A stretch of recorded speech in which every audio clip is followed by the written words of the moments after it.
Breakfast काय करायचा प्रश्न पडलाय? चला आज मी तुम्हाला ब्रेकफास्टचा प्रकार दाखवणार आहे, तो पण त्याच्यामध्ये मी इडली दाखवणार आहे आणि ते पण 2 प्रकारचे. आपण सुरुवात करूया पोळी इडलीपासून. आपण त्याच्यासाठी काय करणार आहे, पोळी जी बनवायची म्हणजेच गन पावडर. तर आपण आधी गॅस सुरू करूया. इथे मी घेतली अर्धा कप चण्याची डाळ, पाव कप उडदाची डाळ. छान असं खरपूस रंगावर भाजून घ्यायचंय. मला इथे छान असा ॲरोमा सुटणारच आहे की मग मी ॲरोमा आला की मग मी गॅस बंद करणार. छान अशी खरपूस रंगावर ही भाजली गेलेली आहे, रंग बदललेला आहे. आता आपण ही काढून घेऊया ह्या प्लेटमध्ये. आता आपण थोडंसं तेल घेऊया, 1 टेबलस्पून. त्यात घालूया 1/4 कप शेंगदाणे, लिंबा एवढी चिंच, 7 पाकळ्या लसूण. आणि आता हे छान असं परतून घ्यायचं आहे, भाजून घ्यायचं आहे. मस्त थोडंसं तेल घातलेलं आहे आपण. हे भाजून झालेलं आहे, शेंगदाण्याचाही कलर बदललेला आहे. आता आपण ह्याच्यामध्येच 1 वाटी मी खोबरं घेतलेलं आहे, ओलं खोबरं, ते भाजून घेऊया.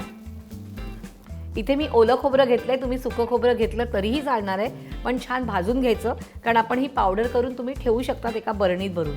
कधी पण इडली केली तर तुम्ही ही वापरू शकता. खोबरं भाजून झालेलं आहे, आता आपण खोबरं काढून घेऊया. आता आपण 1 टेबलस्पून तेल घेऊया. 10 ते 12 काश्मीरी रेड चिली घेतली इकडे आपण, त्या आपण परतून घेऊया. मिरची पण आपण काढून घेऊया, झालेली आहे. आणि गॅस बंद करूया.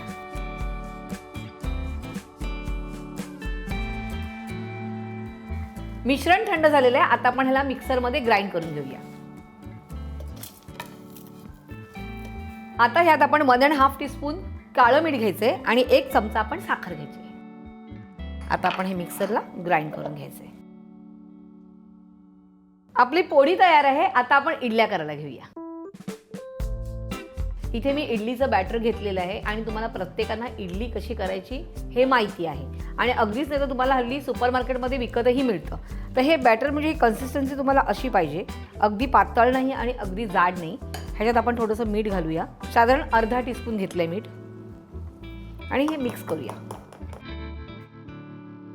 मी तुम्हाला मिनी इडली दाखवते, त्यामुळे आता इथे ह्या मिनी इडलीच्या डिस्क आहेत त्याला आपण तेल लावून घेऊया.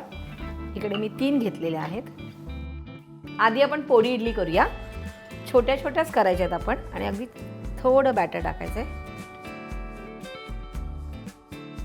ही प्लेट ह्यात घालूया. आता आपण ह्या स्टीम करायला ठेवणार आहोत. एकीकडे मी ऑलरेडी पाणी गरम करत ठेवलेलं आहे. आता आपण हा जो स्टँड आहे तो ह्यात ठेवूया आणि ह्याच्यावरती झाकण देऊया आणि 10 ते 15 मिनिटं वाट बघूया. पोळी इडली तयार होते आहे, तोपर्यंत मी तुम्हाला दुसरी इडली दाखवते. ह्यात मी घेतलंय 1 कप पालक चिरलेला, पनीर घेतलं इकडे, तो फक्त कुस्करून घालायचा आहे. 100 ग्रॅम पनीर होता. अर्धा टीस्पून काळी मिरी पावडर आणि हे मिक्स करायचं आहे. तुम्ही ह्याची पेस्ट करून घातली तरीही चालणार आहे. पालक दिसायला छान दिसतो म्हणून मी बारीक कट करून घेतले. तुम्ही नुसती कोथिंबीर घालून जरी ही इडली केली तरीही छान होते. आपलं हे बॅटर पण तयार आहे. ही इडली झाली की आपण ह्या इडल्या पण करून घ्यायच्या. बघूया झाल्यात का? छान इडल्या तयार आहेत. त्या डिश काढून घेऊया, थंड होऊ देऊया आणि मग ते आपण प्लेटमध्ये काढून घेऊया.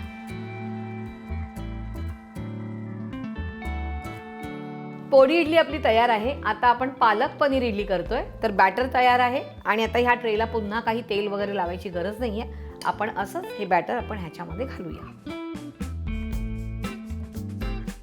आणि आता हे पण आपण स्टीम करायला ठेवून देऊया. 10 मिनिटं वाट बघूया. बघूया इडली तयार आहे का? इडली तयार आहे, हाताला चिकटत नाहीये आणि थंड झाल्यावर आपण त्या काढून घेऊया. सो झटपट मस्तपैकी इडल्या तयार आहेत. 1 पोळी इडली आणि 1 पालक पनीर इडली.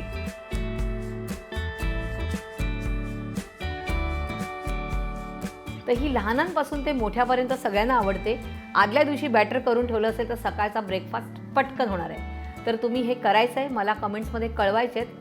आणि अशाच छान छान रेसिपीसाठी पाहत राहायचं आहे रुचकर मेजवानी. आणि रुचकर मेजवानीला सबस्क्राईब केलं नसेल तर पटकन सबस्क्राईब करा आणि मला कळवा.